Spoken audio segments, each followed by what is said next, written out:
Alright, hell yeah. We have material mechanics and we have another problem with springs. So let's get right to it. I do not think I can solve this in 10 minutes. I've already solved it, and man, it took me like all day to mess up twice. So anyway, that's what we're gonna do. Hopefully it takes no more than 20 minutes, but you never know. This might be a 2-hour process. Whatever the YouTube video says is how long it took. Anyway, so the reason I got confused on this one is like, whoa, you got a couple things moving. I mean, like I should just go out to my like welding shop and then just weld some springs to some metal bars and put them on pivots and then start pulling down on them just to get some sort of idea what's going on.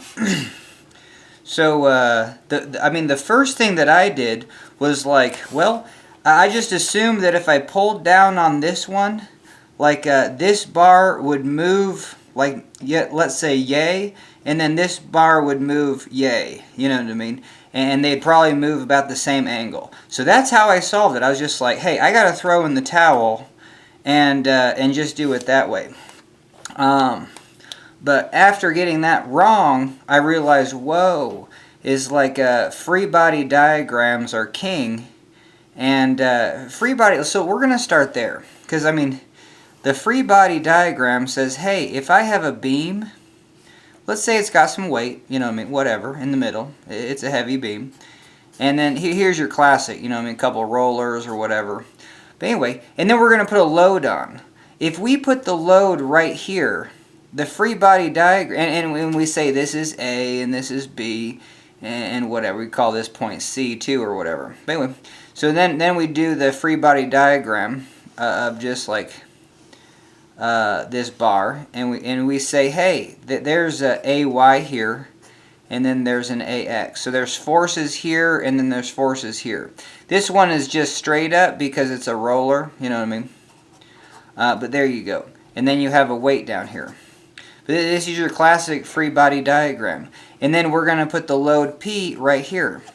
Now it should just be obvious that, whoa, you put all the load here.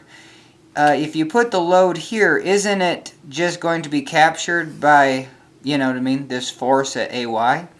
Is BY going to feel any of this load? No. You know what I mean? And then we go over here and we put the load over here.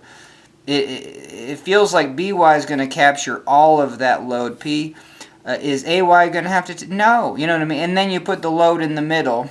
And then you're just like, okay, by symmetry, it looks like both AB are going to have to take, like, you know, P over 2. Cool. And then each of these are going to have to take W over 2. You know what I mean? So there's just a lot of ways to go about it. Okay, so let's get into our spring problem. And I just took too many shortcuts and said, hey, the angle here is going to be the angle there. And well, no, we did this to actually show, hey, we jump into this free body diagram.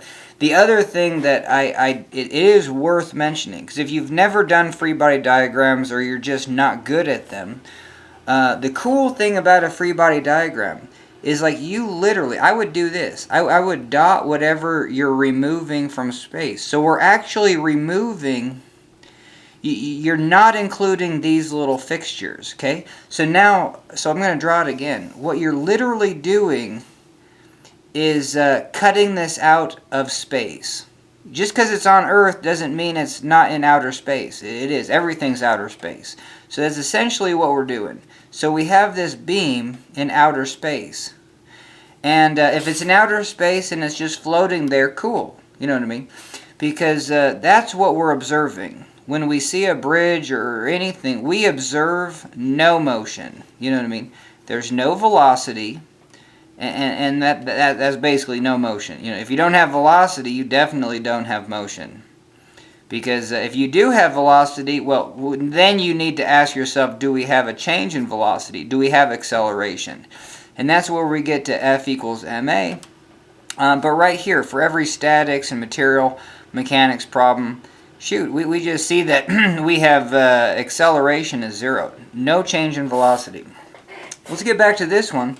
So we have a bar just floating in outer space. But now we're going to put a weight on it because we have this earth underneath this. You know what I mean? And so there you go.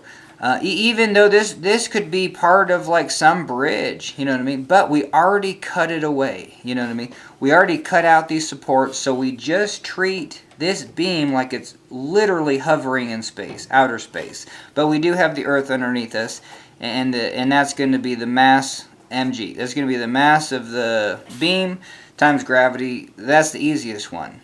But then what I show with free body diagrams is like, hey, we already identified one force. So if you do have this object and it's in outer space and you put a force on it, well, that's gonna cause motion. Newton's law applies for everything. So hey, we put a force on this object, this beam, and that means that we should observe motion. But we don't. So that gets to our kind of first equation. You might see this. Hey, sum of the forces in the y are equal to 0. Well, this is why. Like, from a fundamental perspective, this beam isn't just moving through space and increasing its velocity because it's got some acceleration. You know what I mean? Until it hits light speed. No, it's just stationary. So this force that we've identified as weight mg, because we got an Earth here, has to be balanced by maybe two other forces. And we've already done this. And we're going to put a load P on. And we said, hell yeah, this is going to be W over 2 plus P over 2. And then you got W over 2 plus P over 2. So if we did forces in the Y, you'd have negative P minus W plus W over 2 plus W over 2 plus P over 2 plus P over 2. And essentially you'd have plus W plus P. Negative P minus W plus W plus P equals 0. You know what I mean? So we have our first balance. Cool. And then the other one's like, well, let's say we put the load here. Well, this W is right in the middle, so this W2 stands, this W2 stands, but hey, there's no P over 2 over here, it's just all P. So even though we have like a symmetric beam, but we just have more load over here. We put the load P over here. So then this equation's still the same. But then we have to come up with another equation that says, well, why is this? Why do we see the weight over here? And it should just be obvious. We just went through that. But the other way to go through this is if this beam is, let's say, weightless for the time being, and I put a load here P, well, it's going to maybe start spinning in a circle. You know, especially if I counter it with a P there. I think that's the most obvious. You put two forces, and then this thing's just going to be spinning in a circle. And again, F equals ma. You have a and this is more angular velocity and angular acceleration more specifically, and due to a torque. But anyway, all we're showing is that, hey, if you have a force, well, I mean, this is a torque for sure, because that's the next thing we're getting into, is that you have some distance here, L, and then you have this thing's spinning around in a circle. You actually have to balance, you have to have balancing forces to balance out the torque. So if we just had these P's, we'd have a positive, thumb, right-hand rule, thumbs up, fingers get swept in the direction of the arrows, and then so you would have to have these balancing forces the other way. Cool. All right, so that gets us back to this, and I don't know. It's like it seems like it should be. I mean, it seems like a circus trick, but as long as you say it's cut out of outer space, okay, then we're just good to go. So the first thing that we're going to do is we're going to cut these pins out, and we're just going to take this material and the springs, but this is what we're going to cut out of outer space. So then if we do that, we have like one bar here, and I got to put more time on the clock.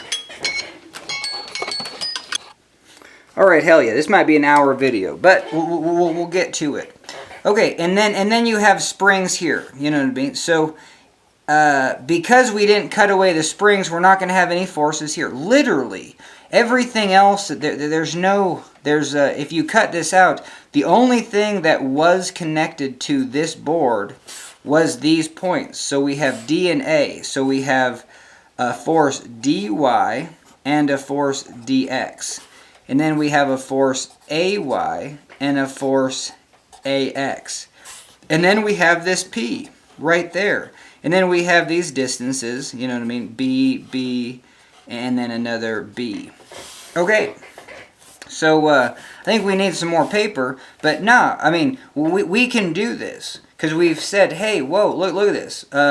This thing is, again, just freely floating in outer space, and we've already identified that we put a load on it. You know what I mean? So this is like, hey, that's the obvious thing. Maybe everything else isn't obvious.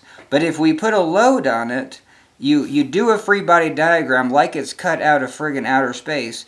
And if we just had this force P, the thing would be not only have velocity this way, it would be accelerating. You know what I mean? We would see this thing just flying by, and if this P kept on this thing, it would be going faster and faster till it hit light speed. Don't quote me on that, but okay. So we obviously don't see that. With our eyes, we say, whoa, this thing is still stuck to the table, and we just induced a force. Force is usually associated with acceleration, mass times acceleration. But we do not see movement. We see zero velocity, and we don't see any change in velocity, that's for sure, which is the definition of acceleration. Cool, so then we get our first equation. So we're going to say, hey, in the direction of this force, there's got to be some other forces that balance. And the only two places we cut away was A and D. So here you go. So AY plus DY has to equal P. And I get used to that, you know, so we go forces in the y is equal to 0. You'll probably want to start out by saying, hey, this is up. And I just put these as up because if AY turns out to be positive, cool, it's in the up direction. I'm saying up is positive, you know what I mean? So I'm assuming, but if for some reason dy, I get a negative number, well, I know it's going to be down because I'm already saying, hey, this is the direction of y, this is the direction of x, this is positive y, positive x. Cool. All right, so we're going to say AY plus DY minus P is equal to 0. That's one way, or you can just be like, whoa, okay, two forces up, one force is down. You can also do AY plus DY is equal to P. Cool, so there's our equation. And, but now, this doesn't give us much. We have to go to that moment equation. And I didn't do a moment equation. We kind of did. But you can pick any point. You know what I mean? So let's say we pick, like right here. Yeah. So we got a P and a W. We pick right here where we're going to have an upward force here of P over 2 and W over 2. And same thing, P over 2 plus W over 2. So if we're taking the torques about this point or the moments, we're going to be like, okay, right hand, thumbs up, this is a positive torque, P over 2 plus W, basically that force times L over 2, this distance. So that's going to be positive. And then over here, thumbs down, because we're sweeping our fingers in the direction of this force, is the same. So those two forces cancel each other out. And it's, again, the whole reason you do some of the moments is because we cut it out of friggin' outer space and it's not rotating. We don't have some sort of alpha, you know what I mean, which is radians per second squared, or some sort of omega, which is just like angular velocity. This is angular acceleration. Like, obviously this thing ain't spinning in a circle. So, I mean, with that intuitive understanding, you're like, oh, that's cool. And guess what? You can take the moments about any friggin' point on here. Because it's saying that, hey, right there, it's not spinning about this axis. So it means that the forces on this side, times this little distance, have to equal all the forces on this side times these, other distances. Cool. All right, so let's do it. Obviously you're going to take the moments from like either A or D. So let's grab a new sheet of paper and kind of make this just a little bit cleaner. So, booyah, booyah.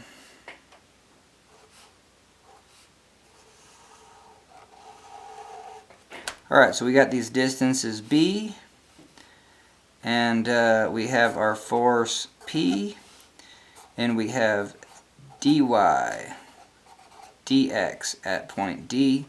We've got ay ax at point A, and obviously our springs, and this distance is B2. Cool. Alright, so now we're going to take the sum of moments about point A. So hey, this force, we sweep it this way, thumbs down. So we say PB, the force, times the distance. Oh, we said that was down, so that's negative. That's going to, and then here's a positive, so plus dy times 3b. Cool. And that's going to equal 0. Or, and because if you take the moments about A, these go through A. There is no torque. Hey, this force has 0 distance. I mean, so you could do that. You could be like, oh, well, I'm going to take negative PB plus dy 3b. I think you see those two. Oh, and then, but we do have another one. We do have dx. So check it out. So dx is, yeah, I totally forgot about that. So this is wrong. So we have positive dx, and we kind of don't know what this distance is. It's kind of the length of the springs. We're just going to do ls. So right now it's like maybe this equation isn't very good. You know what I mean? Because actually they don't even give the length of these springs. But let's see what we can do.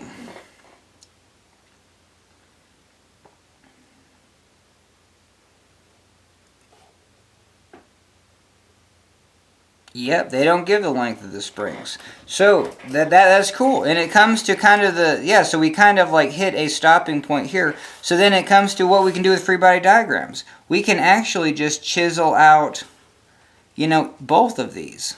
You know what I mean? We can do a free body diagram for each of these. So we're still saying, let's do this one. So we're cutting this out of outer space. And we have a spring here and a spring here. And I shouldn't have even drew the springs in because I didn't have that part of my free body diagram. You know what I mean? Yeah, let's clean it up. So we're going to have basically just a solid bar.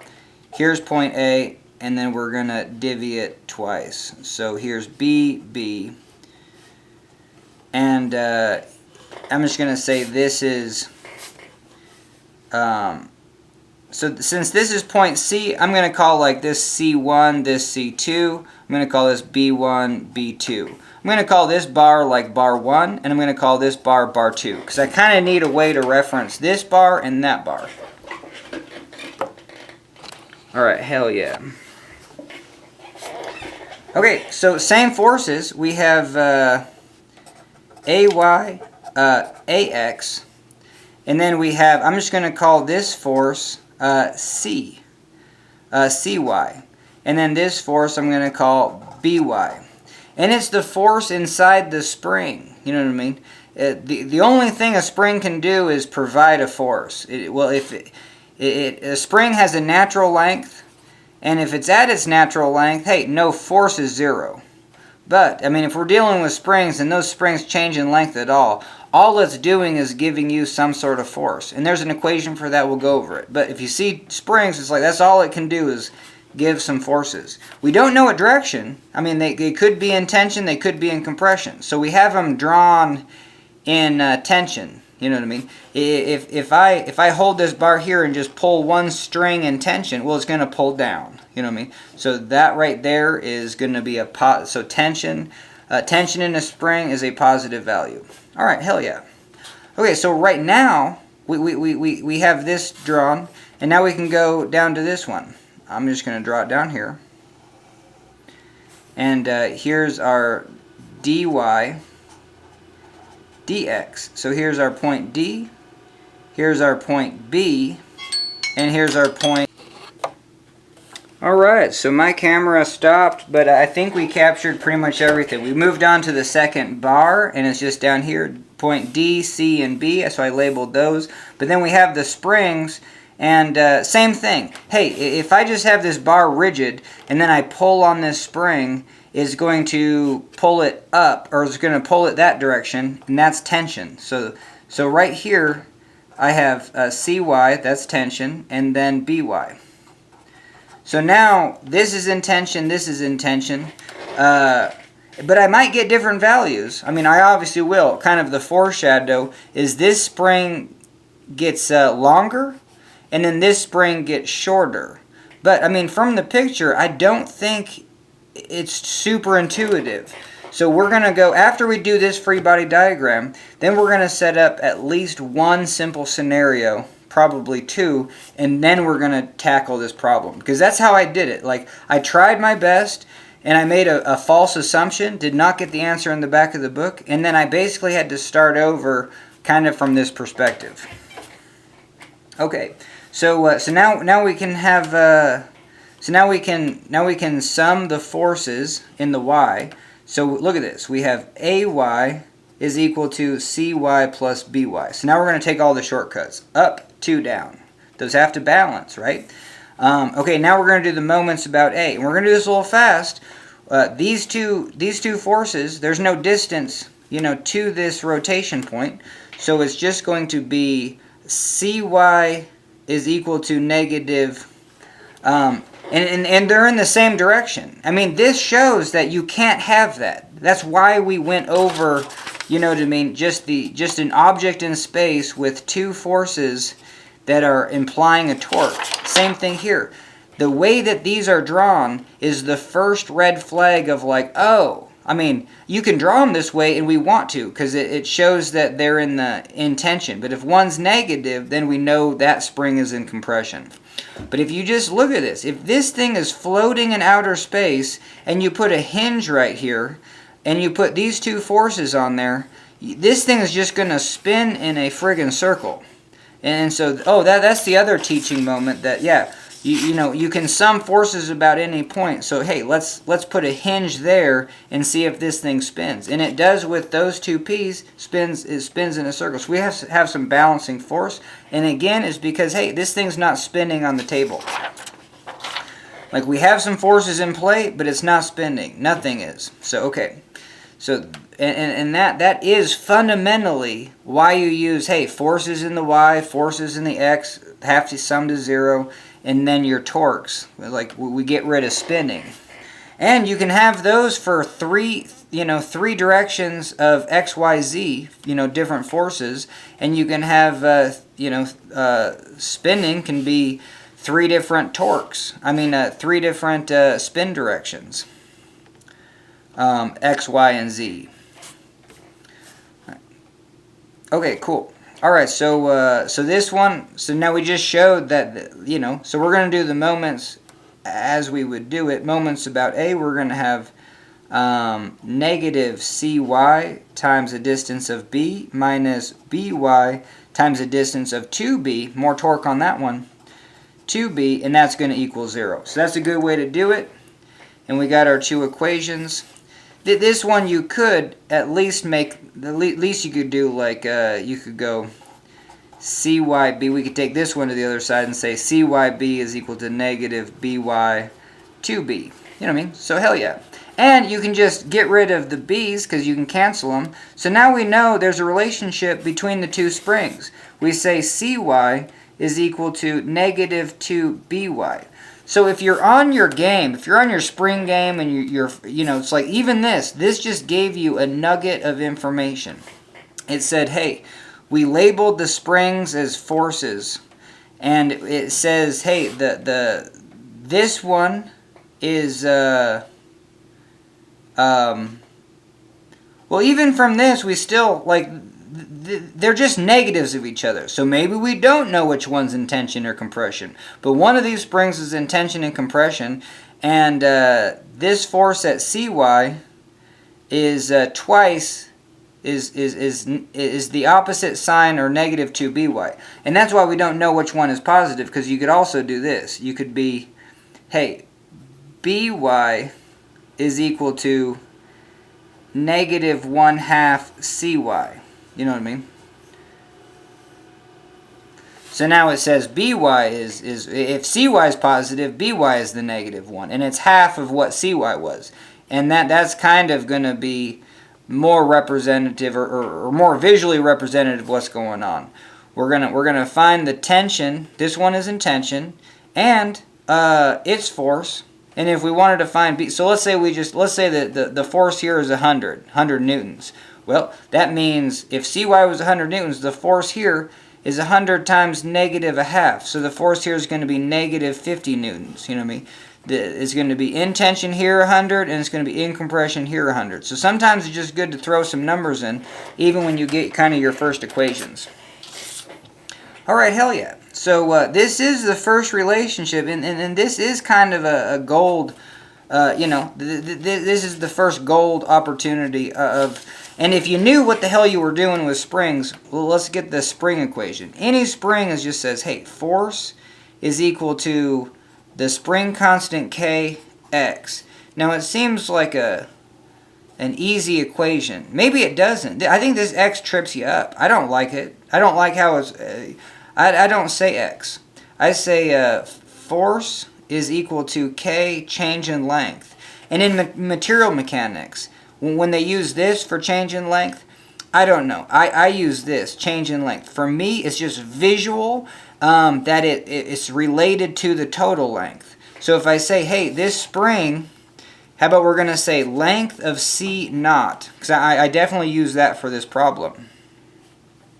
No, not this one, but other spring problems. I'm going to be like, hey, that's the length of C naught. And what's the change in length of C? Well, that's going to be length final C. C length final minus length C initial. You know what I mean? And guess what length C initial? This is length C initial. So... So there you go. Your change in length at C is length C final minus length C naught. I don't know if that was useful at all.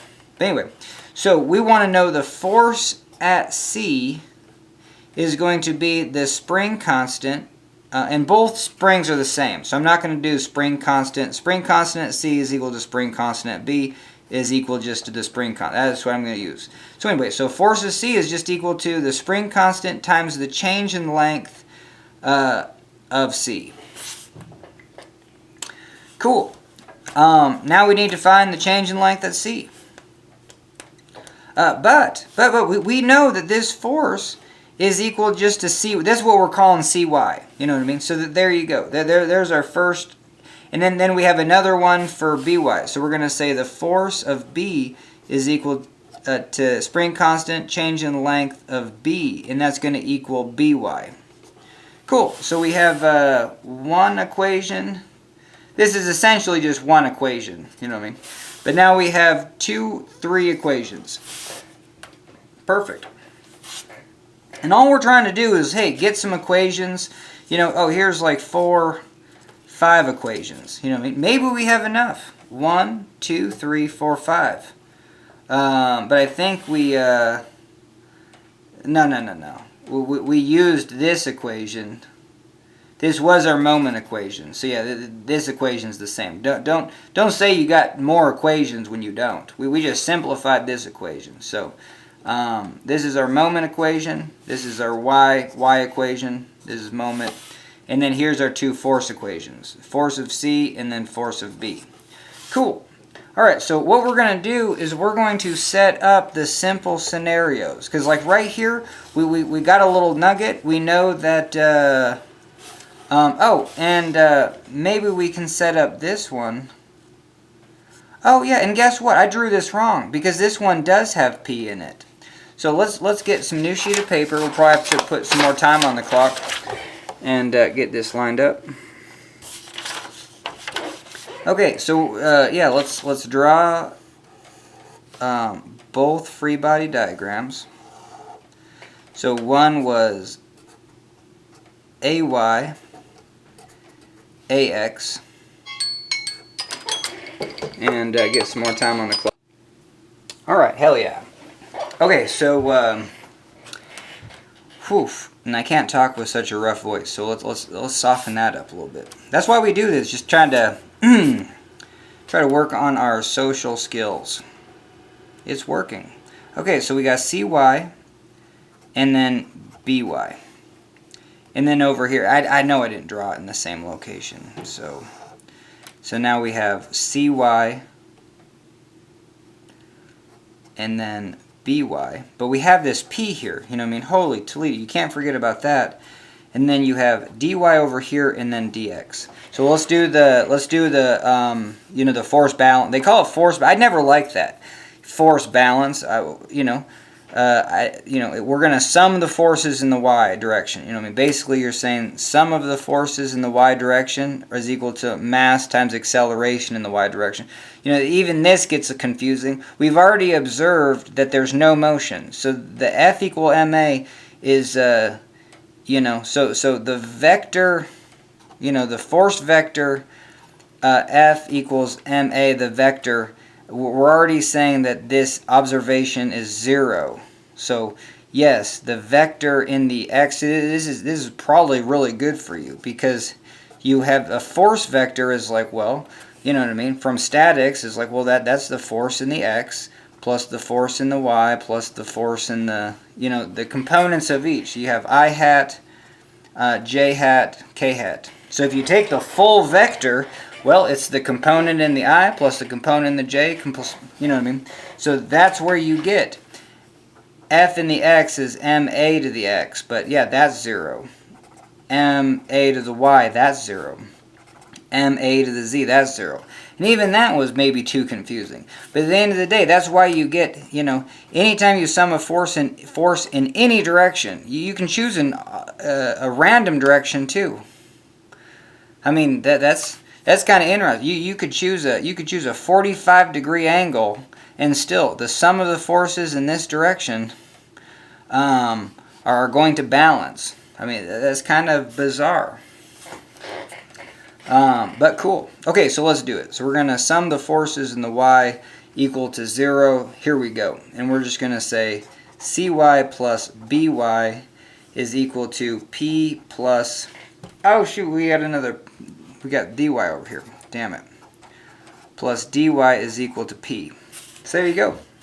And then we're going to take moments about d equal to 0. So we're going to have, and this is b, this is the distance of b, this is 2b. So we have 2b cy. So we got cy times 2b. And then we've got plus, I know my thumb's down and it's the negative torque direction, but I don't care. I'm just going to say, hey, these negative ones, this one and this one, is going to equal this one, p times 2b. So let's do that. Sometimes that's easier mentally. So by times that b is going to equal this p times 2b. Alright, hell yeah. So there's our equation there. And I kind of even need to write these equations down. And the other one was ay is equal to cy plus by. And then the moment equation just boiled down to cy is equal to negative 2by. So this is the moment equation, and that was the y equation. Alright, hell yeah. So here is our other y equation. And it's related to p, so that this is useful. And, oh.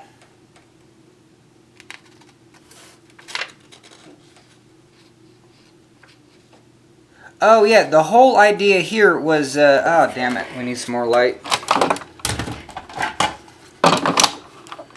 Alright, no, this is good, because I was learning on the fly. Because the whole reason we went down this road of 2 separate free body diagrams was, hey, we wanted to say, hey, we can just chop out the whole thing, and then obviously this p is going to be balanced by a dy and an ay. But you do have forces in this direction. You do have a dx. And you do have an ax, which kind of fouls things up. Sure, you can get a force balance that says ay plus dy. I mean, that's obvious. Ay plus dy is equal to p. You can just see that right away. But we do not know how strong p is based on we don't know how much force is here. Because if we sum moments here, this dy does put a positive torque. So we're saying, hey, obviously this PB should be balanced by this dy. And if we just have a simple beam going across, that's real easy. If we have the P at like at a quarter, 0.25, and then 0.75, well, you know, most of the weight's going to be over here. 75% of the weight's going to be right there. Only 25%. So it's kind of like this opposite. 0.75 is the percentage of the length, and it goes to that percent because the weight is more over that. But when we have something with, you know, forces in the, you know, orthogonal direction, and you do have a distance here, you know, that does come into play. So we definitely need, so our goal is to figure out what dx is and ax is. So let's do that. Or how the hell would we do that?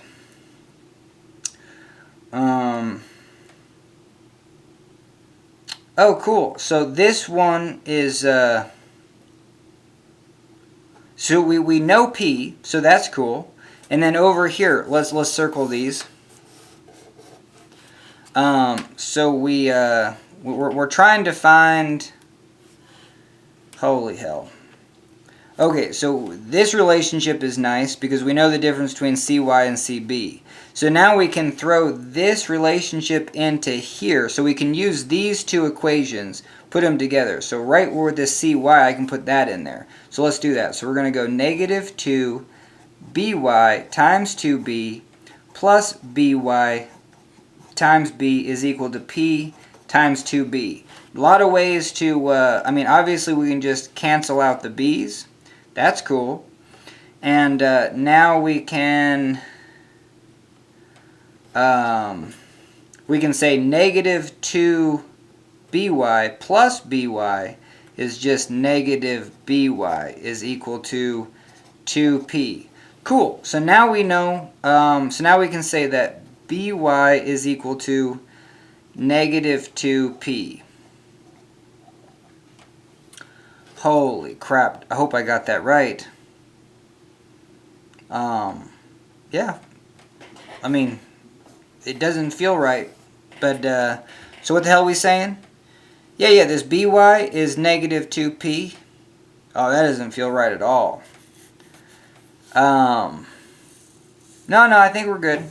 I just haven't done this problem correctly. You know what I mean? I kind of... Anyway, no, I think we're good. But anyway, so we got BY. Now we can throw BY into what equation? We can probably throw it into right here to get CY. So let's do that. So we're going to say CY is equal to negative 2 times negative 2P. Okay, cool. So CY is 4P. Okay, hell yeah. So now we have that. Oh, you know what? No, we're chill. I think. Probably not.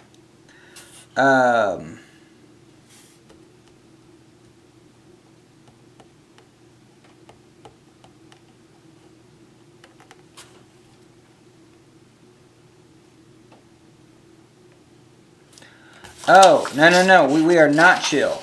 Because I caught my mistake. So over here, when we did the full free body diagram, our moment equation has this 3b in it.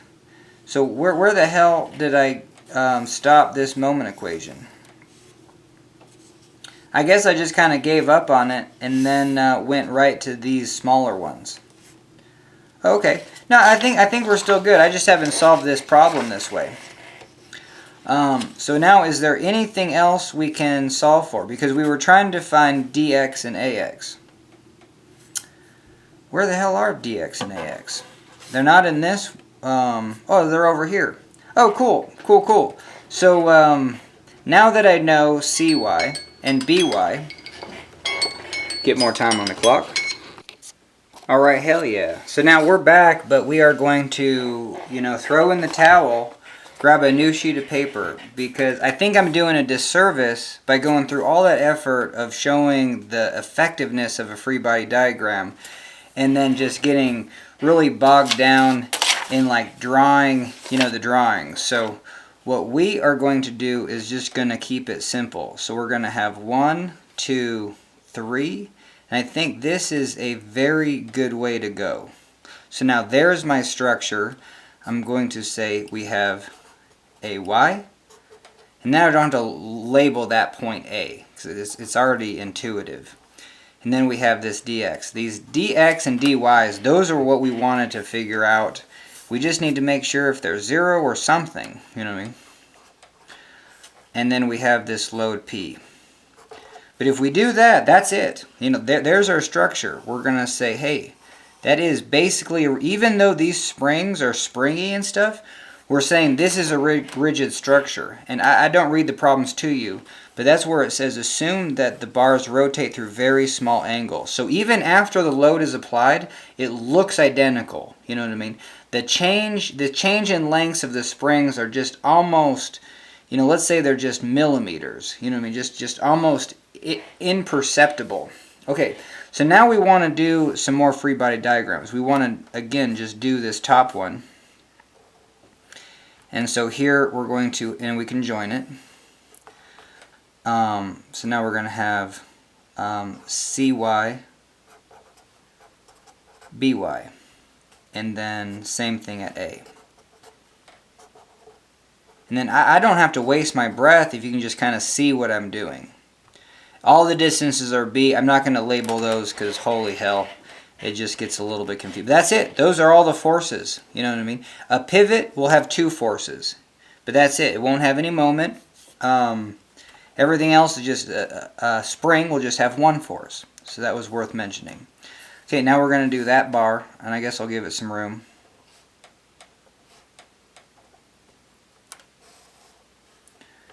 Cool. Same thing. dy. dx, and we've already went over the fact that, yeah, we're assuming the springs are in tension. And how you do that is like, hey, let's just have this bar right here. Let's say it's just rigid and then just welded to the table, and then I'm going to take one spring and then pull on it. Well, it's going to put a force that direction on the spring. So when the spring's in tension, it's an upward force. So we have our forces drawn correctly. Cool. So now we can go here, and I guess we're kind of more interested in what dx is. So we're going to sum the moments about A. Let's do that one. So we're going to go, and I'm going to do this. I'm just going to go negative P, positive dy, and then positive dx. Cool.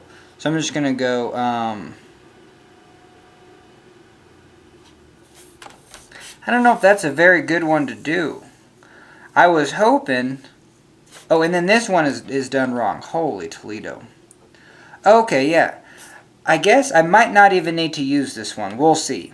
I mean, we have a bunch of free body... So let's just use... I have a hunch that this one was pretty valuable because I summed the moments here, and it gave me the relationship between these 2 forces. So, yeah, that was way cool. So let's do that one first. So we're going to go,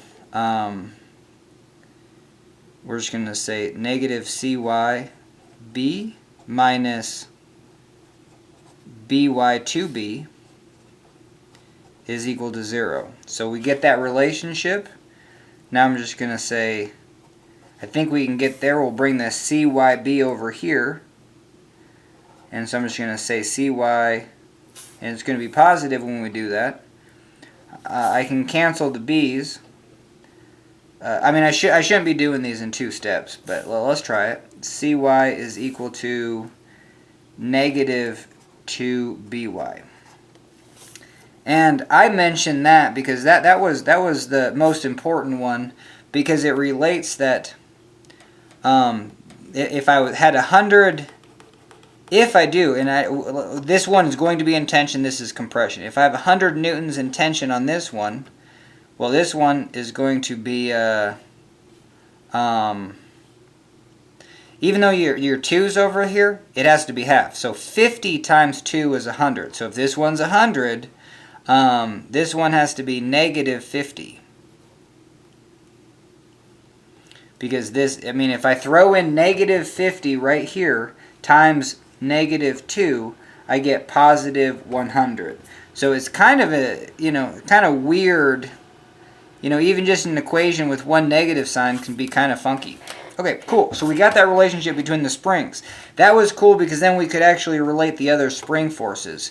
But I think we can get more of these with the free body diagram. So here, yeah, this one was the good one because now we can relate CY and BY. And yeah, that was the second moment equation that we did. So we're going to do CY is negative, BY is negative, and P is positive. Cool. So I'm just going to say CY2B plus BYB is equal to P2B. And same thing, I can get rid of the B's. And I can say CY is negative 2BY. And, oh, maybe I messed up. No, I don't think I messed up last time. But if we take this CY, we're going to put in negative 2BY. So we're going to have negative 2BY. Yeah, that's where I did mess up. Yeah, we're going to have negative 2BY times 2 plus BY equals to 2P. And I apologize. I shouldn't have got rid of the B. That was too many steps at once, I think, even for the video. And it made me make an error. So even just right here, now we have negative 4BY plus BY is equal to 2P. Or maybe, no, yeah, this, well, yeah. So now we have, perfect. Yeah, that's where my error was. So now we have negative 3BY is equal to 2P. So let's get BY by itself. Negative 3 goes downstairs, so we have BY is negative 2/3 P. For the love of God, it was so nice. I'm glad I caught my error and just threw in the whole towel. These problems only take you 10 minutes from start to finish. But it's when you get a hiccup, does it take like all day to figure out your hiccup. So sometimes starting from the beginning, cleaning it up, definitely trying a different thing. Don't scribble the same drawings. You'll probably make the same errors. But now we can throw this into here and get CY. So let's see if we can do that. CY is equal to negative 2, but now we throw in BY. Negative 2/3 P. Cool. So negative 2 times negative 2 is 4. So we'll have 4/3 P. Cool. So now we got CY is 4/3 P. Whew, for the love of God, like, that was crazy. Because, yeah, I remember these from the problem, and it wasn't just... There is a relationship that this one is twice. If this one's 4 and this one's 2, you can say this one is twice as much, times 2. And this one's negative. So just know that this one's positive and this one's negative. And this proves it. I mean, we used the moment equations to show that if P is positive, that's why you make all your arrows, so if we had a force at A and D, we put them in the positive direction. So we're saying, hey, this is Y, positive Y, you know what I mean? Maybe this is positive X. But yeah, always do that. And even on the spring forces, even though that these are past each other, what we're doing, and I'll explain it again, you're taking this bar, pretending it's just really rigid. You know what I mean? Like someone is either holding it back even though it has a pivot point, but then you're putting a spring on it, and then you're putting the spring in tension. Well, obviously the force is going to be that way in tension. Alright, let's get some more time on the clock. Okay, hell yeah. So we're on a roll, and we found the 2 spring forces. And in any spring problem, that's gold, because now we and what this problem asks is like, hey, when we do pull on P, this bar is going to go down, Well, yeah. So when we do pull on this bar, like if you don't even know what the hell's happening up here, you do know that this bar is going to go down. Like 100% intuitive, that's the first and maybe only thing you know, is that when you pull on this bar goes down. And what they're going to say is, like, when it does go down to here, what's your change in length there? Cool. So that is where I would probably, need to just say, hey, I don't know. 1, 2, 3. Like, and we're going to say that this is point D, so we have dy dx. I still don't know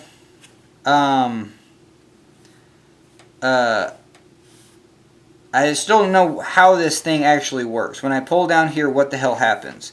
So we're going to say, hey, I'm going to pull down here. I'm going to make an assumption that these springs are fixed to a ceiling. You know what I mean? So we just simplified the problem and say, hey, this thing is just fixed right over here, let's say.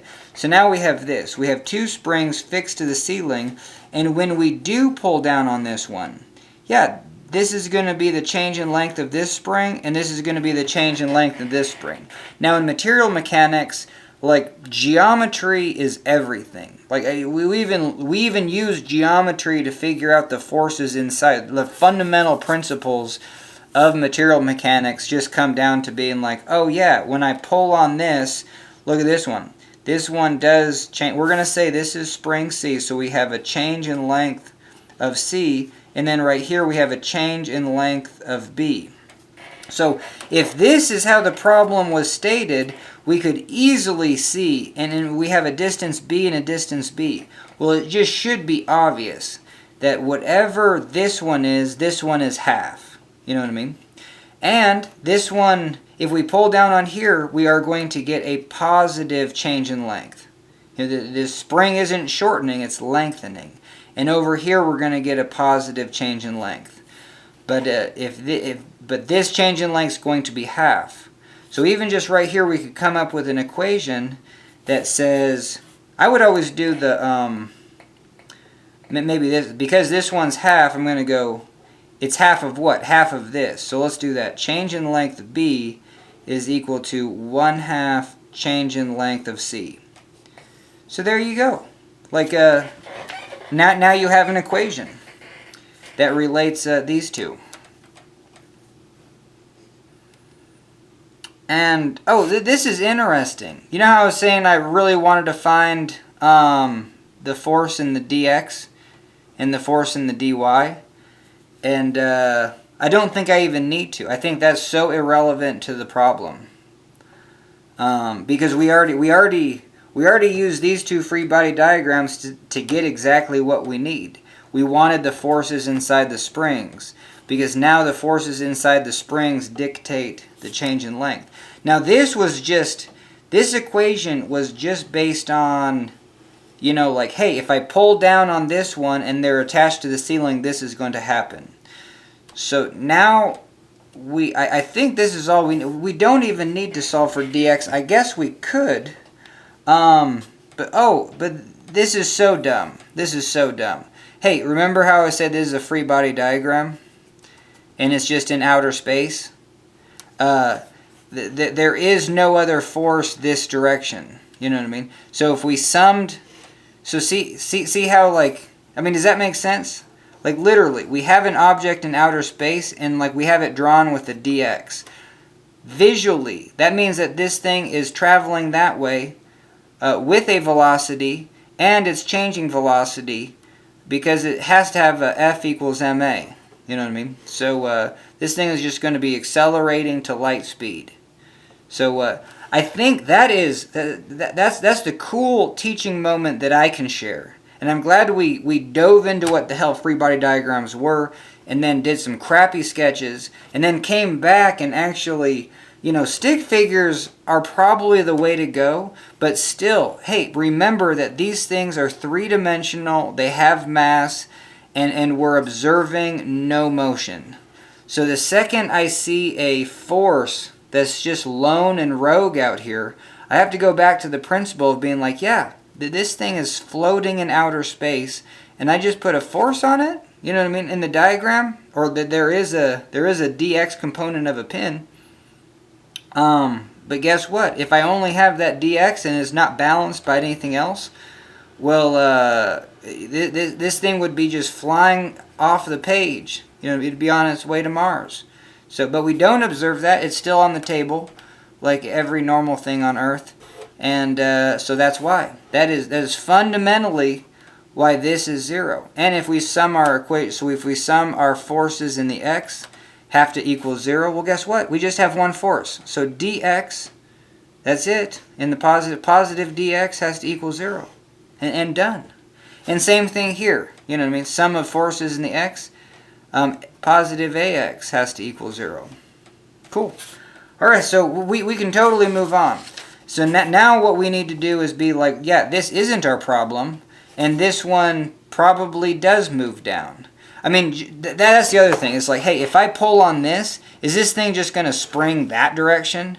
Like, no, I guess not. You know what I mean? I think I'm not going to say you, because, like, I think I would have to be, you know, that would be bizarre to me. Is it like that would be there might be something where if I pull down, this thing just wants to spring up, but this is not it. If I just have 2 pivots on a spring, I just feel like there's no way when I pull down on this bar is going to go up. But you know what? Weirder things have happened.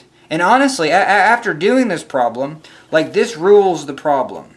And so let's talk about just the fundamentals of a spring problem.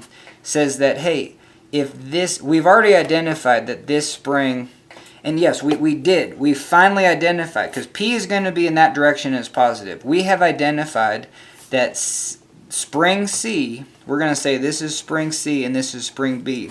Spring C is in tension. Spring C is elongating. Spring B has a negative force. It's negative 2/3. So spring B is in compression. So at the end of the day, no matter what the configuration, this spring is getting smaller and this spring is getting larger. Cool. And the change in length of the spring, because the force of the spring, and let's go back to the force of a spring, is spring constant change in length of that spring. So we can say Cy, which is Cy is the force of the spring. By is the force of the spring. So Cy is equal to K change in length C. By is equal to spring constant change in length B. So there is our other 2 equations. And we and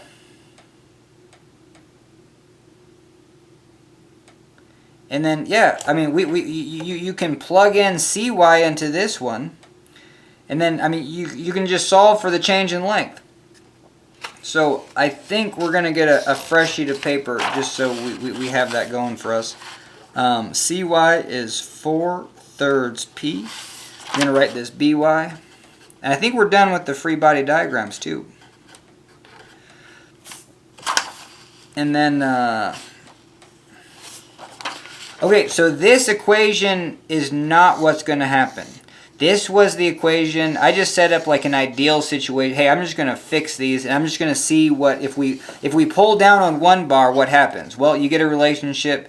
Hey, the change in length of this one, this inside one is going to be half the outside one.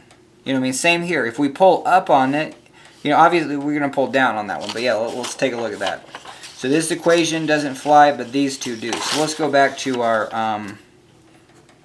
so the force of a spring is Kx. And I really don't like it written that way.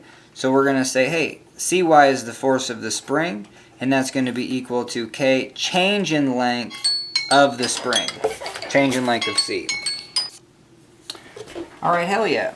And then spring By is going to be spring constant change in length of B. So we can rearrange these equations for the change in length. So let's do that. So change in length C is equal to the force at C divided by K. Well, guess what? We already know the force at C. That's going to be 4/3 P over K. Cool. And I'm going to write it, I'm going to do 4P over 3K. So there you go. And that's going to be the change in length of C. Hell yeah. Let's do the change in length of B. We are rearranging the force equation of a spring. We changed the force equation into the force of the spring constant, and we're saying change in length. It just makes so much more sense. It's not the total length of the spring. You know what I mean? Here we're just concerned with the change in length. Both springs have the same spring constant, and both these lengths are the same. We don't care about the length. All we want is the change in length of C. And this is the first hiccup. We'll get to the first hiccup that I got. Maybe, I try to make the problems way more harder, I think. Okay, so we got By, that force, By divided by K. Same thing, we're going to throw in By. So we got negative 2 over 3pk, and I'm just going to make it look the same. Negative 2p over 3k is equal to change in length of spring B. It's in compression. It's getting shorter. That's what this negative sign says. This change in length, this is change in length, so this is a negative change in length. This change in length is positive. This spring is getting longer. This spring is getting shorter. This spring is getting longer by twice as much as this is getting shorter. So there is our relationship that sets it up. So I'm gonna draw the same thing with, again, stick figures and dots is the whoops. I even drew one dot too many. So we have this, and so what I did, because I was just like, I have no idea, you know what I mean? I just need to play around with this. So I'm gonna say, hey, here's my 2 bars, and I'm gonna take this one down. I'm gonna say +1, because this is a positive deflection, because it says, hey, what's the change? It's gonna say delta C, or we're calling it change in length of C. That's what it wants to know. And this is, we can say right now where I got, well, in a second. So if we bring that one down like +1, hey, guess what? This is positive 0.5. Cool. And the first thing that I did was just like, well, let's do that over here. Let's bring this one down 1. Now, but so let's go back to, let's say the springs are attached to the ceiling, and then I have the bar, you know what I mean? So they were here, and then look at it, I'm changing the length of this one. Okay, but now let's say the bottom is fixed. You know what I mean? And now you got 2 stacks of springs this way. And the top bar was here, but now the top bar is here. You know what I mean? So now, look, the spring. So the springs are fixed right here. Guess what? We're minusing this. You know what I mean? So now the springs are all crunched up. So this top bar, when this top bar goes down, the springs get shorter. So that's kind of what I was showing there. So this would be a -1. Negative 0.5. That's the first probably geometry part of this. It's like, yeah, if this one gets pulled down and this one's fixed, the springs get longer. But if this one's fixed and this one comes down, the springs get shorter. So in this scenario, I was just like, well, let's say it's the same angle. Let's say when this one gets pulled down, this one gets pulled down. So that was the first thing I did, and I said, well, and even right here, I got kind of confused. I was just like, well, aren't they the same? It's like, no. It's like, so check this out. This one came down 1, but this one, so the spring on this side, the spring lengthens 1, but it shortens 1/2. So cool. +1 minus 1/2 is equal to positive 0.5. So this spring lengthened by positive 0.5. Over here, this spring with our setup shortens by 1, but lengthens by a half. So negative 1 plus 0.5 is negative 0.5. So this spring, negative 0.5. Cool. So now we kind of have a relationship. If these bars move through the same angles when we pull a force on it, then this one will increase by the same amount as this one decreases. But our relationship says that this one has to increase by twice the opposite of this one. So if this one's 0.5, this one should be positive 1. If this one was positive 1, then we'd be money. Now, so this is where it's just like my mind melted. And I was just like, I don't know if I could, I don't know how to turn this into an equation. So what I did is I just drew another picture, and let's do that. And I just did the guess and check method. And that's how I, that's how I got an intuitive development to solve this. And then later that night I came back and said, oh, I got it now. And I could make a representation. So I just said, hey, this one has to lengthen more. So to do that, I'm gonna change this angle bigger. So I'm just like anytime you can just put intuitive sense in and be like, whoa, I need this one to be more. So let's do it. Let's do, so maybe I did like 1.5. And then this one, I just did negative 0.5 and negative 1. And this was positive 1.5 and then positive 0.75. Okay, so let's add these up. So now we're going to have a total of positive 1, and we're going to have negative 1 plus 0.75. So we'd have negative 0.25. Ooh, looks like we went too far. And here's another. See how these were plus 0.5, negative 0.5? Well, now we just changed our dynamic up, and now we have plus. This one is way, like these ones were equal. Now this one is 4 times the negative.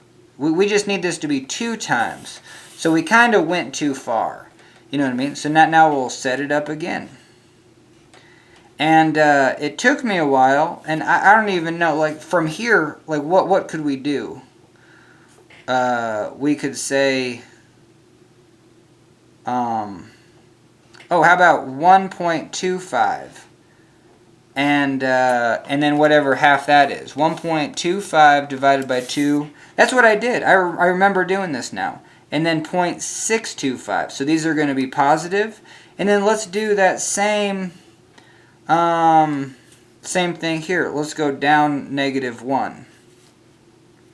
So we got negative 1, negative 0.5. Well, let's see if this just magically works. 1.25 minus a half is positive 0.75. Okay, cool. And then a negative 1 plus 0.3625. Well, if you go from 0.625, you just got to go up to 1. The answer is going to be negative. I hope you see that. But it's just the remainder to 1, which is like 0.7. It would be a 0.3, but it's 0.375. A lot of mental math, but you could do it. Okay, hell yeah. And now we have that, even though I don't know if you see it yet, but this one, 0.75 is 2 times 0.375. And this one's negative. So hell yeah. So now we have a geometric representation of what the hell is going on. You know what I mean? In between these two. And so this was it. And we can say that, yeah, this, like the change in length at C, so we can do the change in length. Oh, and then here was the deal. Here's where I got seriously messed up. Because, alright, more time on the clock. Alright, hell yeah. So we might be on the home stretch. Because we've established that we kind of know the relationship of like, whoa, yeah, this one swings down more.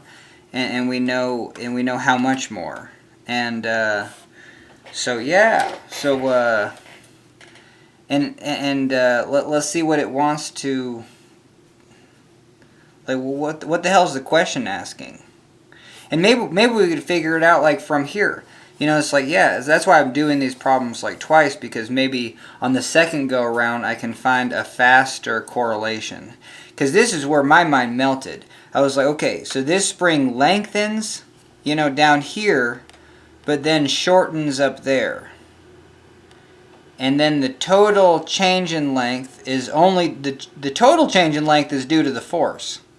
You know what I mean? So we know that. So that's where I just had a hard time. I said, hey, if this one increases by 1.25, this one it decreases by 0.5.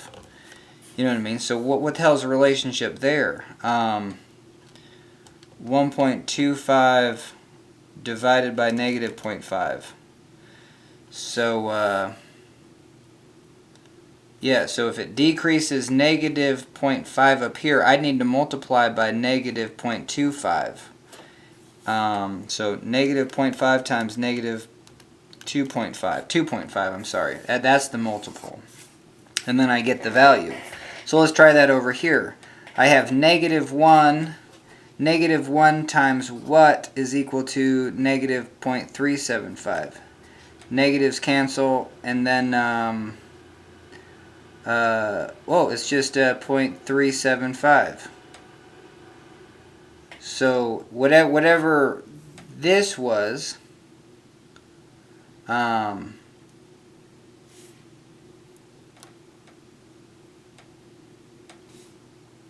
yeah, or whatever this, yeah, or two ways to think of it, or whatever the smaller one was, I divide by 0.375. And I get the no, I'm doing something wrong. This was negative 1 and negative 0.625. So we have if I have positive 0.625 times what, a larger number, is equal to negative 1. Well, that's going to be negative 1 divided by 0.625. What's that? Negative 1 divided by 0.625. That's negative 1.6. And as a fraction, gotta go to math. That's at negative 8/5. Cool. And then negative 2.5 as a fraction. That's negative 5/2. Negative 5/2. So just right there, the fact that I actually got one to work, it gives me the relationship between this change in length. Because this is what messed me up. Is like, okay, so we know that spring C, it is in tension. It has a positive change in length of spring C. And we know the change in length because we know the force of a spring is equal to the spring constant times the change in length of that spring. And so we can say the change in length of spring C, just divide the spring constant. And so we've already done that. And we've established the force in spring C was Cy. And so so this literally is the change in length of spring C. But guess what? When spring C lengthens, for whatever reason, why is this mentally so hard for me?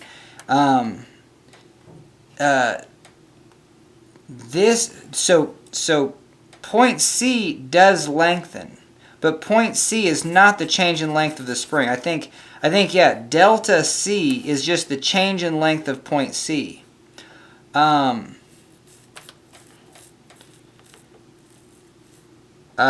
that's not the total. That is just this positive 1.25. But in this scenario, the spring only lengthens 0.75. So, like, hey, delta C would be 1.75, but here's the change in length of spring C. So if that's the relationship, I can be like, whoa, let's say I just knew delta C was equal 1.25, and or I wanted to know, or I knew that the change in length of spring C was equal to 0.75. So 0.75 times what is 1.25? You know what I mean? So let's do that one. So that would be 1.25 divided by 0.75. What the hell is that? 1.25 divided by 0.7. 1.25 divided by 0.75. Math fraction. That's 5/3. 5/3. So there you go. So and what this says is only 5/3 of the total change in length. Is that what the hell is that saying? I'm saying oh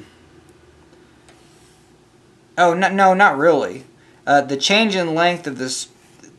Yeah. So here, this is just mentally nasty for me. So we're saying that this drops 1.25. But because this also drops, the spring, the spring does lengthen, but it also shortens, and so the spring actually isn't.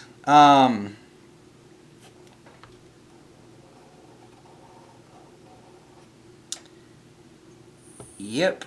But here's the change in length of the spring, but then we have to that's what this was. If we know the change in length of spring C, we have to multiply by 5/3. Holy hell. See, that's what I wanted to do, was just be like, yeah, let's not find an equation. No one knows it. Let's just throw in values and get an intuitive understanding of what's happening. So there you go. We did it. We used guess and check to get here. We're going to finish the video by actually getting this into an equation and then solving it. But now we know that if we want the change in this change of point C, it's going to be this change in length of the spring, and we'll find that. But you have to multiply by 5/3. So 5 divided by 3, it's a 1.6. It's a 1.6 multiple. So whatever the change in length of the spring was, which we know because, hey, look at this. There's our equation for change in length of the spring. So we just multiply this by 5/3, and for the love of God, we actually get the answer in the back of the book. And that was actually way simpler than when I did it. Because I'm explaining it, holy hell. It's a very roundabout way to get there. I got to put more time on the clock. I almost forgot. Okay, but hell yeah. So here was the change in length of the spring. We found that we got to multiply by 5/3 to get this drop in point C. And we're going to get 5 times 4 and then 3 times 3. So we're going to get 20p divided by 9k. And we're just going to go to the back of the book since we have some time and just show you that was the answer, because holy hell. 2.27. So yeah, 20p divided by 9k. All right, do I have another sheet of paper for this problem? Hell yeah, we do. Okay, so the things from this sheet that we need to know are these two forces. Or the change in length of C is equal to 4p over 3k. And what the hell is this? This comes from the force is equal to k change in length. So we're just rearranging change in length. We're putting force over k. That's all you see is force over k. So the force of that spring is 4p over 3. So now you know what I mean? Then that's also stuff. Hey, if you put in 25 newtons, which would be about 7 pounds. 25 divided by 4, yeah, 6 pounds. Yeah, that's going to be, your change in length is going to be, well, a little bit more than 6 pounds, and then divided by the spring constant, which is always pounds per millimeters. Millimeters pops up to the top, or newtons per millimeter. You could figure out that change in length of the spring. But then we have to get to this relationship that delta C is equal to the change in length of the spring times 5/3. So that's the one we're going to find. We also know that change in length of spring B is negative 2p over 3k. Cool. Those are basically the only two equations, and then the rest is just friggin' geometry. You know what I mean? Okay, hell yeah. So now we have our little little drawing. So what we're gonna say is, how did I do this? I just labeled them A, B, C, D. You know what I mean? A, B, yeah, A, B, C, D. So we got A, B, C, D. And then, holy Toledo. Oh, but no, we're going to use this fact that,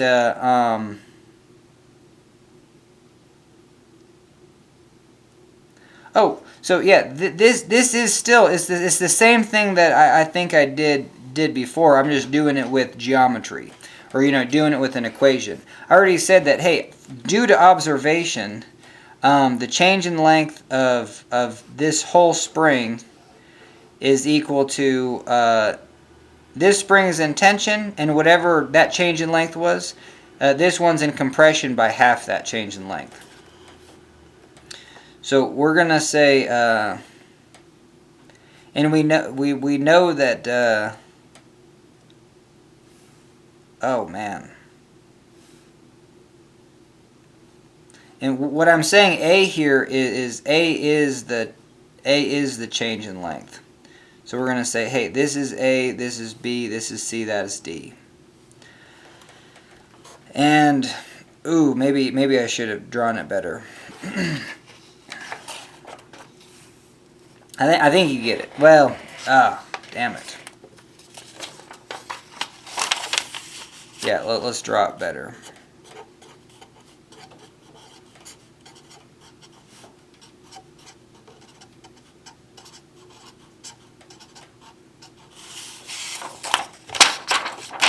All right, so we have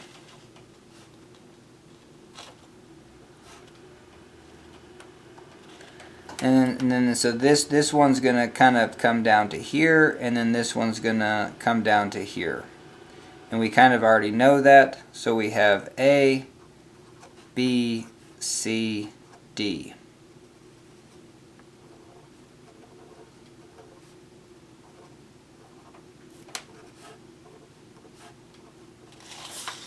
And we know that, let's see, and do I want to put A as, do I want to put all these as positive? I don't think so. Or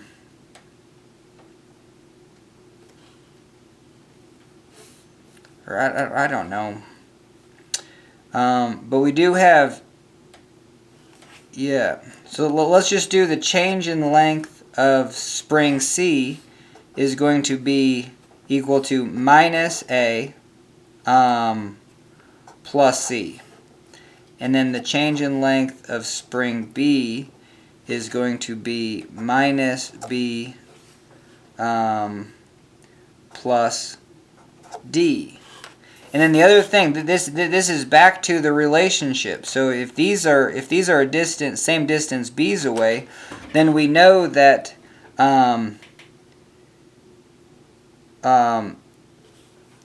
A is equal to 1/2 B. And then we know that D is equal to 1/2 C.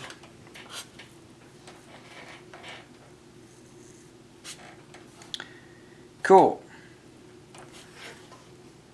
And oh, so even just right here, we can throw in our change in length. So that because we want to get it in, we want to get it as a function of this P. You know what I mean?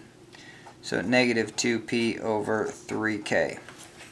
Cool. So let's just count up our equations anytime you can do that and see how many unknowns we have.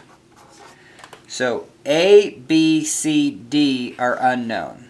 That's it. But we only have two equations. Okay, we throw a couple more equations at it. And, oh, see, right here. We have the same, we have the A, B, C, D, A, B, C, D. So we still have the four unknowns, but we do have four equations. So cool. So now, I mean, that's the whole point of engineering and I don't know if I mean that this definitely is a property of any equation. And if you learn more math and then treat every, like this equation, I mean if you throw this into your calculator, you know what I mean? So let's do that. So a this we're going to say equal to 0.5x, you know what I mean? And then graph it. Well, let's do zoom 6. You know what I mean? This is the relationship between A and B. I mean, so you could say anything. What did we say A was going to be? It was like 0.5. So you go grab a value 0.5, throw it in. Or this, if we said B was 0.5, A is, holy hell. This is not helping me. So this is my y equals, was A is equal to 1/2 B. So if we throw in B is 1, 1 times 1/2 gets us 1/2. Cool. But anyway, I guess that was a side tangent, but any of these equations on their own, you know what I mean? Hey, these are all knowns. So what you would do is you would take this A over here, and then here would be your then you would have C as a function of A. You know what I mean? It's the same thing as you'd have Y as a function of X, and then write it out. But anyway, that was a little side tangent. But cool, we have our 4 equations for unknowns. But you know, in the engineering world, I think that's all you get to, and you're just like, cool, I'm done. But sometimes your equations are the same equations, so they definitely have to bring new information to the table. But we did it, and so let's plug and chug. So we're going to hey we got A right here. Let's throw it right into there. So we're going to get negative 1/2 B plus C is equal to 4P over 3K. Now let's throw D into this one. And we're going to get negative B plus 1/2 C is equal to negative 2P over 3K. Cool. Let's, holy crap. Do we have enough equations? Let's throw, we can throw,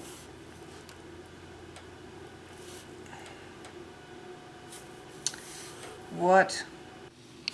Alright, holy hell, my 10-minute timer ran out of juice and we solved the whole problem, but I have to go back. So these are the equations that we found, and we know that we have 4 of them and 4 unknowns. Here's our geometry set up again. So point A is going to come down, B is going to come down, C is going to come down, D is going to come down. Okay, so we have the geometry that, hey, whatever A is, B is twice that. Or whatever B is, A is half that. That's what B is saying. Whatever D is, or whatever C is, half that is D. Got it?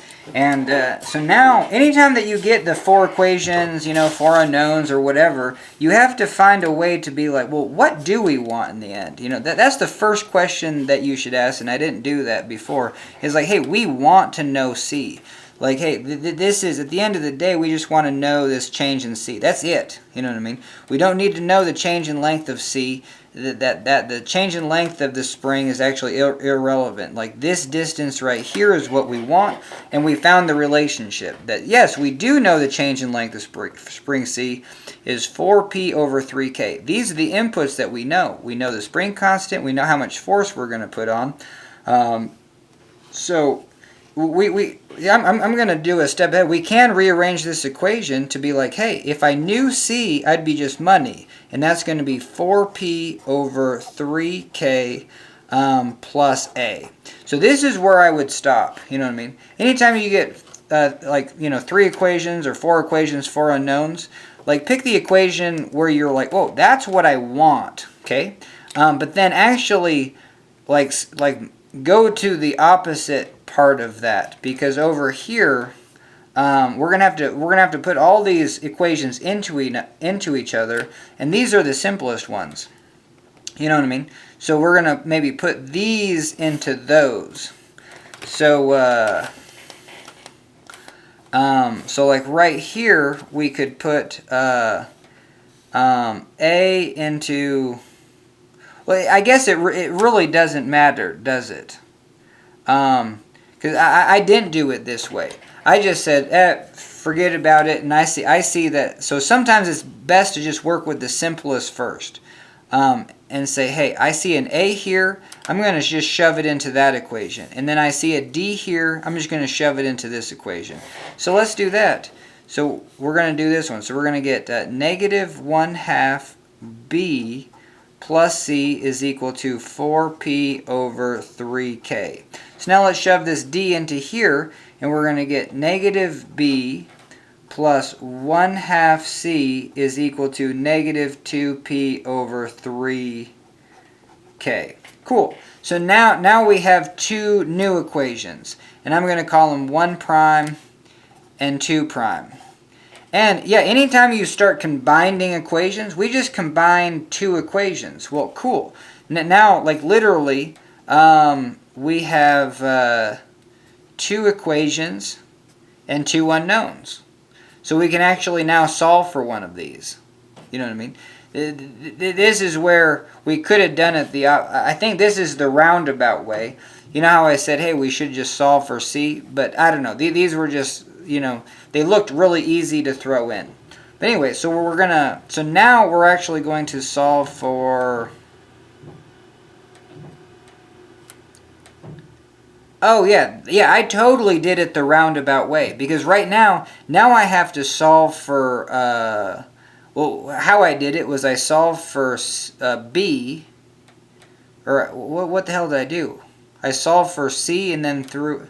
Yeah, it's crazy. So how would we do this simply?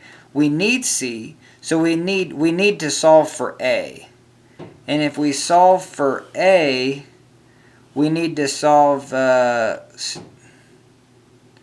don't know. I don't know. I'm just going to do it. So just who cares? We're just going to solve one of these for C and then throw it into the other one. So let's solve this one for C.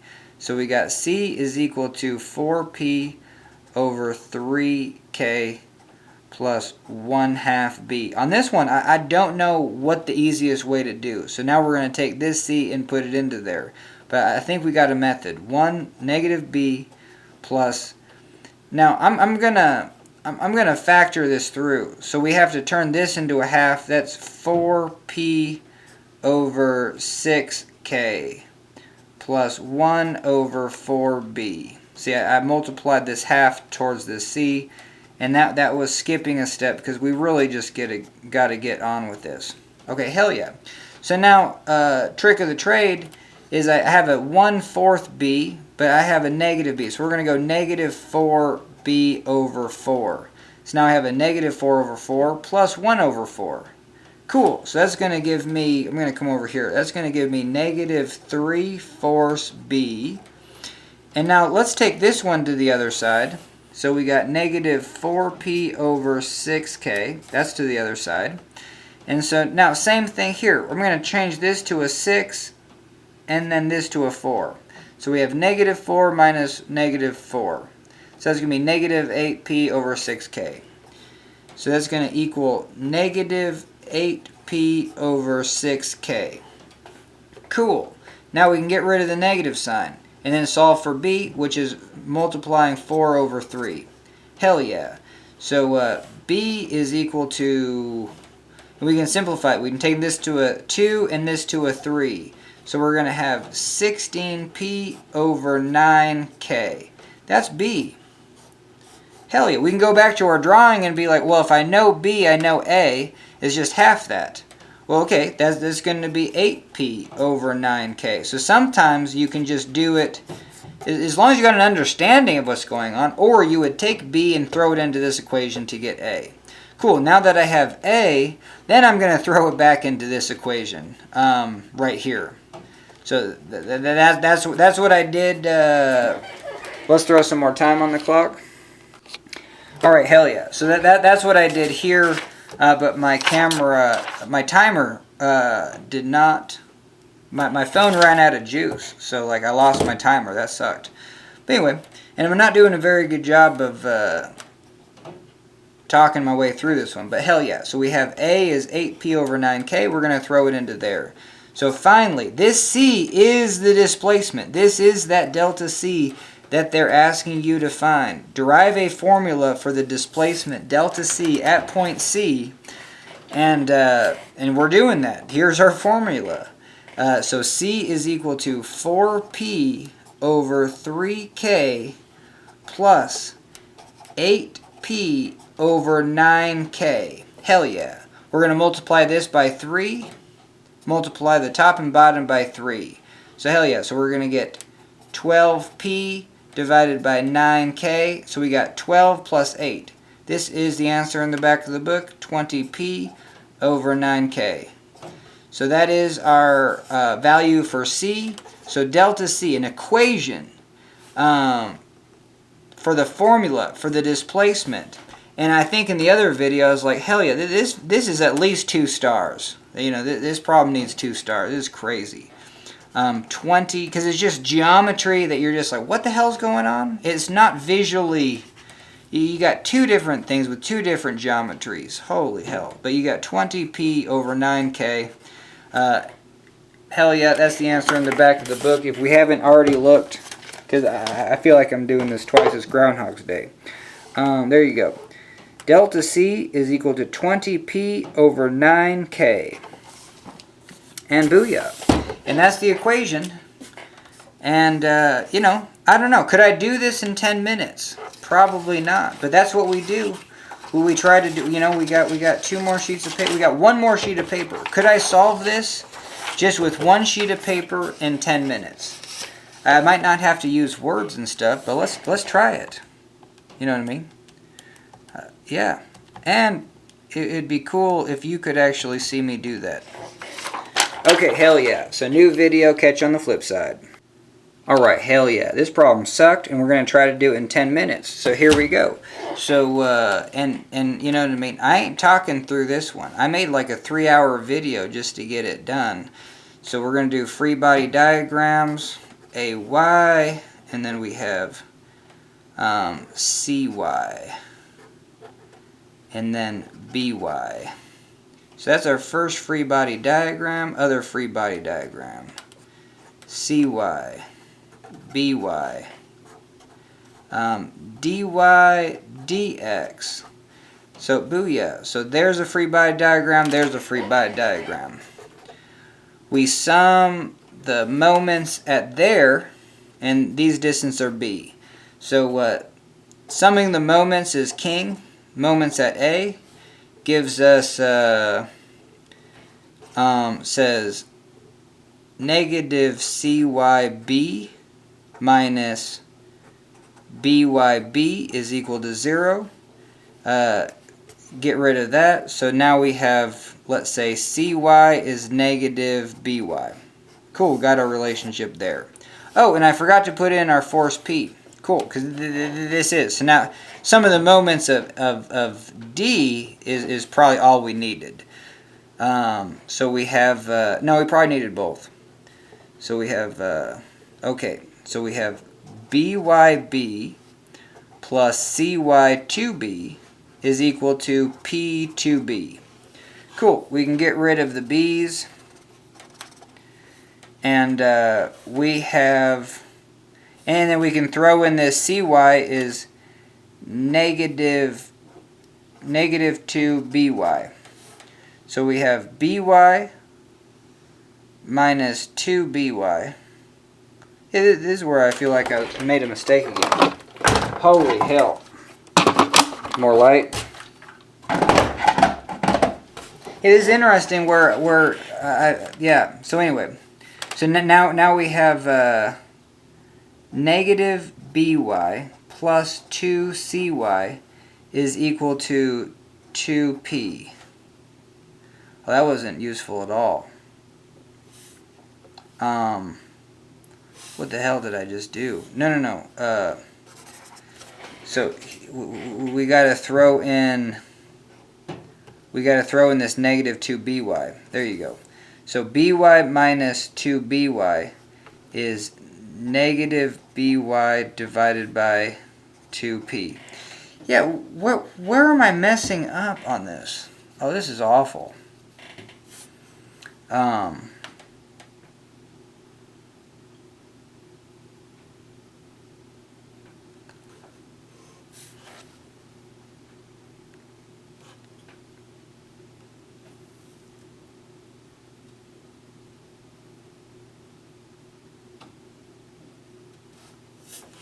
Oh, bizarre.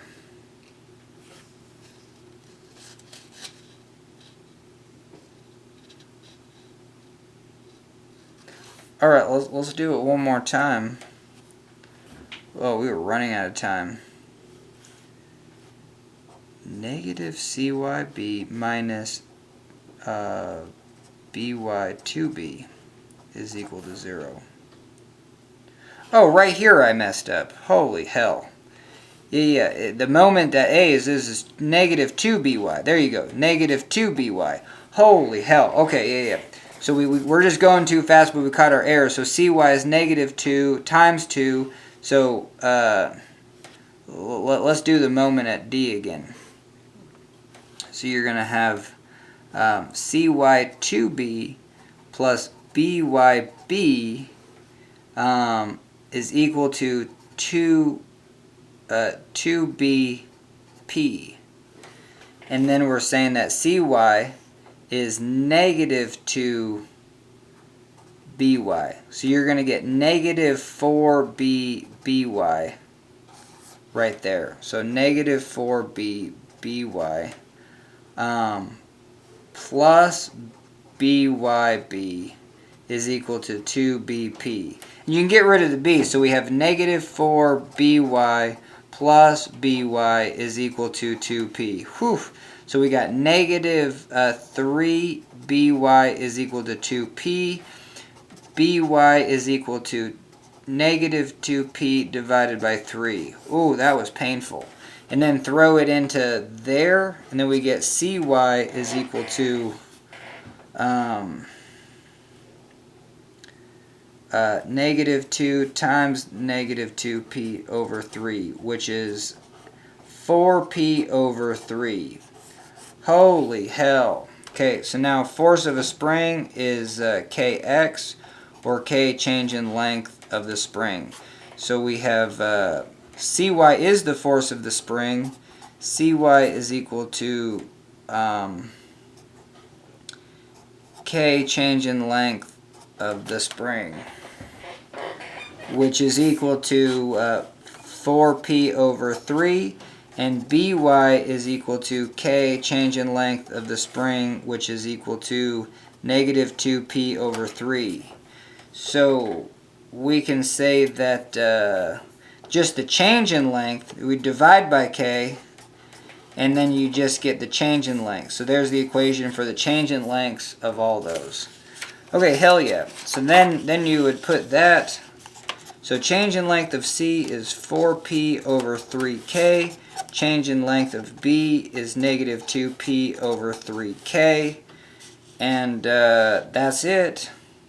Because now we get our relationship of how this is even set up, is that when this goes, when P pulls this down, we're going to say that this is A, B, C, D, and the distance of the change in length of the spring is going to be positive C minus A. Cool, because we're going to pull down the spring, but it's going to get shorter. Okay, and then that's going to equal 4P over 3K. Change in length of spring B is going to be positive D minus B. And that's going to be negative 2P over 3K. Change in length of this is shorter. So this spring's getting shorter, it's in compression. Cool. And then the other, so this is one equation, two equations. The other equations are, hey, look at this. This is twice this. So B is equal to 2A.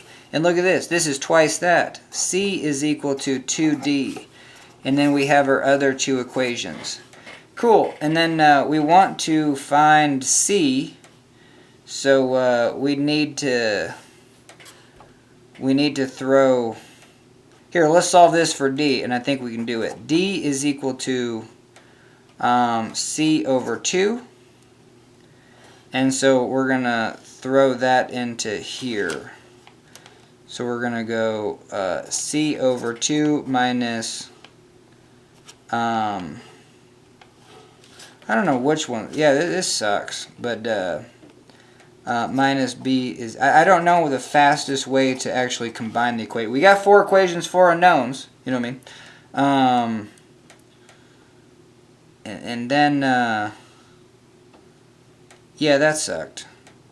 But, well, let's do this. A is equal to B over 2, and throw that into here. So now we're going to have C minus B over 2 is equal to 4P over 3K. Cool. So now we have 1 prime, 2 prime. And oh, damn, we're not going to do this in 10, but maybe 15. Alright, hell yeah. I want to see if it's physically possible to get this problem done in 10 minutes. Like, I've already done it and kind of know the solution. But we need our free body diagrams. That's going to be the most important. And we have a load P. We're going to take the moments about A and D, so I don't need to put those forces on. That's next level. So we got BY here, and then CY, and then the CY. These are the springs. We're going to assume the springs are in tension, but this one, BY, is going to turn out to be negative. So we have B here, B here, B here. So we're going to sum moments about there. So we're going to have negative CYB minus BY times 2B. That's going to equal 0. So we can get rid of the B. So we're going to have negative CY minus 2BY is equal to 0. We're going to have CY is equal to negative 2BY. Booyah, done. And then this one, sum the moments about this point. These are going to be the opposite of that. So we're going to have 2B times P is equal to 2B times CY plus 1B times BY. We're going to throw in CY right here, so we're going to get 2B times negative 2BY, and that's going to equal negative 4B BY plus B BY, and then we got 2BP. Cool. Let's get rid of the b's. So we got 2p is equal to negative 4by plus by. Now it looks good. So now we've got 2p is equal to negative 3by. So that's going to be negative 2p is equal to by. Sorry, I've just moved over the negative. I shouldn't have done that. That was a dumb step. Okay, so by is equal to negative 2p over 3. I think you can do that one. Hell yeah. And now we want to throw it into this equation. So cy is equal to, well, negative, so it's going to be positive, and then 2. So it's going to be 4p over 3. I think you can do that one. Hell yeah.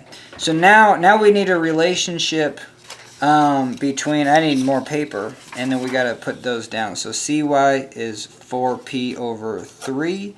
And by is negative 2p over 3. Hell yeah. Let's get the 10 minutes. And then we need to know something about spring. These are the forces in the spring. So force in a spring is spring constant change in length of the spring. So we got cy is equal to k change in length of c, which is equal to 4p over 3. And so this basically says change in length of C is 4p over 3k. And then we're going to do the same thing. Change in length of B, you can do it on your own, is negative 2p over 3k. Hell yes, we got our spring forces, and now we need to know something about the geometry of the problem. Geometry of the problem is king. When you pull down on this bar with P, you're going to lengthen this. So we're going to have A, B, C, D. Here's the crux of it. and this is what we're trying to find. C is equal to the delta C we're trying to find. The change in length of spring C is equal to C minus A. You know what I mean? So hopefully you see that. So we have some equations. Change in length of spring C is C in the positive, but minus A, C minus A. And then change in length of spring B is D minus B. And now look at spring B. This distance B is twice A. So if we knew A, A is, well, just B divided by 2, and D is C divided by 2. So here's 4 equations, and then we got to throw them together. So I think and then you got to know that this is equal to change in length of C. There you go. This one is going to be equal to, so you have like 4, 5, 6 equations and throw them all together. So this is going to be 4p over 3k, and this is going to be negative 2p over 3k. So hell yeah, which one should we throw together? We're going to do, hey, let's do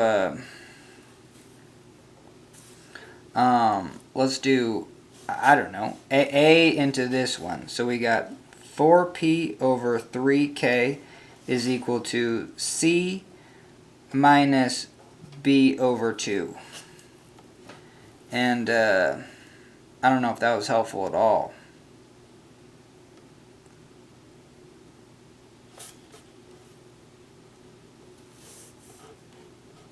Yeah, whatever. And then, let's see. This is where I got hung up last time. And then, hey, let's throw C in for this one. So we got negative 2p over 3k is equal. So D is going into there. So we have C over 2 minus B. Cool. Now we got 2 equations, 2 unknowns. So now we can do this. So now we're going to maybe solve this one for C. C is equal to 4p 3k plus B over 2. So now we're going to put it right here. We're going to take half of this. So this goes to 4, and then this goes to 6.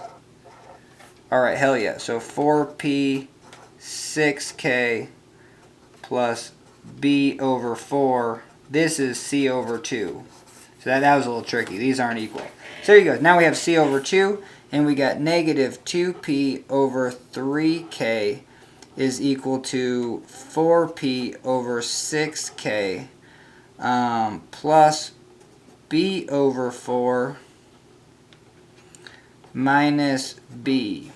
So this is going to be 4 over 4b, and we're going to get negative, this one's going to be negative 3/4 b. So we can get rid of that, and this is going to be minus 4p over 6k on this side. Cool. And now we're going to say, hey, this is 3, 2, 3. So we got negative 2/3, negative 2/3. So we got negative 4/3 pk. Cool. So we got negative 4/3 pk is equal to negative 3/4 b. Hell yeah. And then we can solve for b. This is positive, and we're going to go 4/3. So now we have 8p over 9k. This is equal to b. It would have been cooler if we just solved for c, but now a is going to be half this. No, yeah. If this is b, a is going to be 4p over 9k. That's equal to a. And c is equal to, so we're going to throw this right into here. So we got 4p over 3k is equal to c minus 4p over 9k. Well, hey, let's make this times 3 and this times 3. So we got 12p over 9k is equal to c minus 4p over 9k. So we're going to add 4p over 9k, and we're going to get, oh, for the love of God, this should be twice as much. So I messed up Not able to do it in 10. We did it in 9 minutes, but this should be 8p over 9k. So like right there. Oh man. So yeah, this is. Oh, can we catch our mistake? We solved for b, and then we said, hey, a is just half this. So that means that this has got to go to 4, right? Ah, damn it. I think this might have been the one that needs to be 16. But I can't see it. Unless it's like right here where it's like 4 times 4, 3 times 3. Is this? Yep, I don't see it. Damn it. Alright. Well, you know, that's where it's at. And I think I got to end this video. You know what I mean? So, but obviously you can figure out my mistake. But yeah, it's tough to do these in 10 minutes over a video. So I just made this at the end of our long one. So thanks for joining me. And we'll do more of them, and hopefully we get better. Alright.